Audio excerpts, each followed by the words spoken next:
Goeiemôre, good morning. Soos julle kan sien, kuier daar vanoggend weer iemand ekstra saam met ons in oggendpraatjies en dis Liesel Pieter. Baie welkom. Hallo. Vanmôre kan ons die kouse klink van Willie Wally. Hallo. Ja. Dit is lekker om jou hier in ons midde te hê. Baie dankie. Baie. Vir die kans wat ons nie sit nie, ons staan bietjie. Kyk net, ek moet net vir julle sê, kan julle sien hoe smile ek vandag, want daar is 3 susters. 3 susters op 3. Hierdie gaan 'n heerlike dag wees. Hartlike goeiemôre ook van my kant af. Man, ek is skaam teruggetrokke. Glad nie stil vanmôre nie. Dis ons moet net eers vra as jy gereed om saam te gesels. Ek is, okay. Ek is As definitief. Pieter te veel praat net borrel. Ek doen dit gereeld. Okay. Ja, ek kry net daai elleboog hier van die kant af en dinge. Weet jy, dis mos nou maar hoe dit gebeur. Ja. Die gesels is. Maar nee ja, julle wonder seker waaroor ons gaan gesels vanmôre? Definitief. Ek gaan julle inlig en vir julle vertel. Dis hierdie week die internasionale hulphondweek en ons gesels vandag oor die ongelooflike verskil wat hulphonde in mense se lewens maak. Daarna hoor ons by Rihanna Robertson hoe die regte afrigting jou kan help om jou sportdoelwitte te bereik. Dis nou of jy 'n beginner of 'n ervare atleet is en ook veral wat die 3 kampe aanbetref.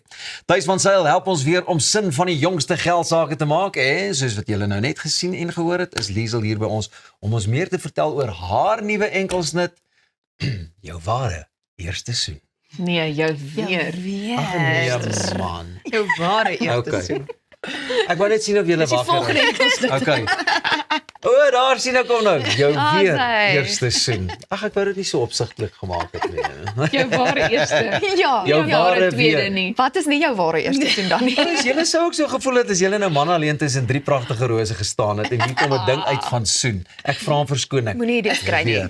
Jou weer eerste soen. Kan nie wag nie. Sy kop is nou heeltemal deurmekaar. Wel, voordat ons by daai enkelsnit uitkom, ons wil natuurlik alles daarvan weet, maar moet ons eers uitkom by 'n interessante storie. So ek het vir julle 'n oggendpraatjie voorberei. 'n 8-jarige leerling van die Hlengisa Primary School in Nyanga is verlede week, nadat hy die hele naweek in sy klaskamer toegesluit was, ongedeerd gevind. Die seun is die Vrydagmiddag deur sy pleegma as vermis aangemeld.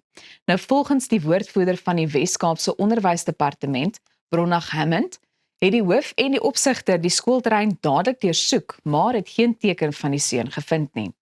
Sondag is die hoof, opsigter en polisielede toe weer na die skool waar hulle al die klaskamers oopgesluit het.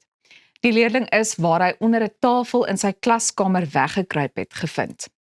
Nou hy is daarna na bewering vir ondersteuning aan die Departement van Maatskaplike Ontwikkeling oorhandig en is tydelik in 'n nuwe pleeghuis geplaas. Die polisie se eenheid teen gesinsgeweld en kindermishandeling ondersoek hierdie saak. Intussen hersien die onderwysdepartement die skool se sluitprosedures om toekomstige voorvalle te voorkom. Die LER vir Maatskaplike Ontwikkeling, Jacolond, het beklemtoon dat die provinsie se pleegsorgstelsel met meer as 43,000 kinders in die stelsel tans onder enorme druk verkeer. Ek dink dit is vir my 'n bietjie skokkend om te verneem dat 'n kind vir 'n hele naweek in 'n klaskamer toegesluit kan wees en dat niemand so iets agtergekom het nie.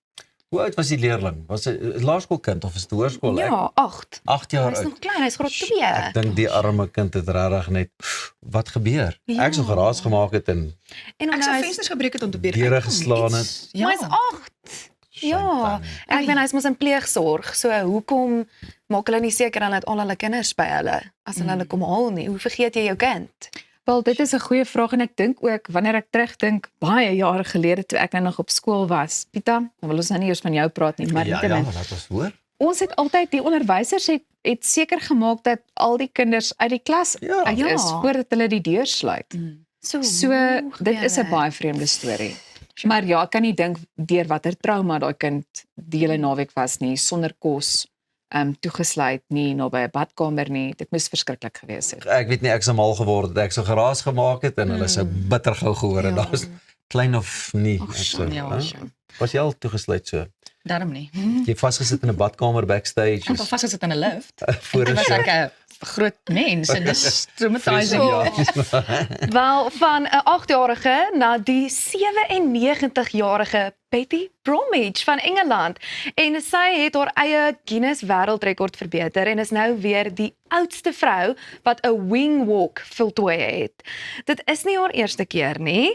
Betty het al 6 wing walks sedert sy op 87-jarige ouderdom met die stokperdjie begin het voltooi. Wat die prestasie nog meer merkwaardig maak, is dat sy verlede jaar 'n beroerte gehad het. Sy sê dit beïnvloed steeds haar spraak, maar verder voel sy goed en wou sy teruggee aan die beroerte eenheid van die hospitaal wat haar versorg het. Al die geld wat sy insamel, gaan aan die afdeling. Sy sê dat sy verveeld sal raak, dat sy nie meer bestuur nie en dat haar sig nie meer so goed is nie, maar dat sy steeds die dinge wat sy wel kan doen, wil doen. Sy vertel verder dat sy haar inspirasie uit 'n aanhaling wat sy jare gelede as 'n verpleegster gelees het gekry het, naamlik dat ons net een keer deur die lewe gaan en enige goedheid of vriendelikheid moet bewys terwyl ons die kans het. En sy is nog lank nie klaar nie. Betty sê sy beplan reeds haar volgende groot uitdaging vir wanneer sy 100 jaar oud word. Wow. Wat 'n inspirasie. Nee, Is dit moontlik? om op 'n vlerk te stap van 'n vliegtuig, blykbaar. Hulle maak jou mos vas op so 'n stand met die double wing, dan staan jy nou daar en die wind waai deur jou are en dan begin dit Deur jou are. hare. Hare, Hoorie, ek is nou by die ware soen en die weer soen en die are en die hare. Wat gaan aan? Nee, ek dink julle het my nie Dit reg is sterk wind wees as hy deur jou are waai. Het jy dit al gedoen, Pieter? Nee, ek het al gesien en ek het by myself gedink as ek die geleentheid sou kry, sal ek dit definitief doen. O, so dis 'n ding. Dis 'n ding Ja. soos Dit is 'n ding. Wing bungee walking. jump en Ja. wow. Wat is van die waaghalsigste goed wat jy al gedoen het? Bungee jump, ek het al gebungee Okay. jump, ja. Ek baie lekker. Okay. Ek is bang daarvoor. Ek sal wel gaan skydive. Maar ek moet Ek is bang vir dit. Ek het regtig, dit ja, ja. gedoen en ek het my oë uitgehuil. Ek gaan dit weet. Was dit Omdat dit so vir lekker jou was vir jou. Maar dit was daar te veel wind in jou oë? Dit was vreeslik. O, Ja. Nee, die wind het deur haar are gewaai. Dis eintlik die rede. Die vraag is egter net, as julle so voel op hierdie jeugtige ouderdom van julle, wink wink, jeugtige ouderdom, wat sal jy doen as jy net die dag 100 word en jy leef nog en jy is gesond? Dit is die vraag. Ek sou definitief weer gaan bungee jump as my gesondheid my toelaat. Ja. Absolutely. Ja, jy moet net stewig wees en dis daai rek vir jou daar onder rek, dan lê ouma dalk in stukkies daar. Van die are na die hare en al daai lekker dingetjies. Ai. Ag, kan ons dit net waarlik ek bedoel weer doen. Jy sien ek hou net nie meer by nie. Baie dankie. Vrouens maak jou nervus, sien ek. Hæ? Vrouens maak jou Baie. nervus. My handpalms is nat gesweet. Dit voel soos my eerste keer voor 'n kamera op televisie. Maar die verder wonder nie, bly net waar jy is. Ons kuier net hierna verder met 'n heerlike propvol program hier by Goeiemôre, Good Morning en dames, ek wil net sê dit was nou baie lekker. Ja, dit Van 'n voel angswekkende omtrent- klaskamer. Ja. Dit voel of ons Powerpuff Girls is. Ja, jy Ek sê vir jou. Brunet, blond en dan is jy die evil Wat is ek? man. Nee, ek is daai ou wat julle bel. Wat was daai ander fliek ook wat die ouens hulle Nee, jy bel? kan Mojo Charlie's Jojo Angels. wees. Charlie's Angels. Ek en Charlie's Angels bly waar julle is want hierdie Angels en ou Charlie is nog saam met jou vir die res van hierdie oggend. Goeiemôre.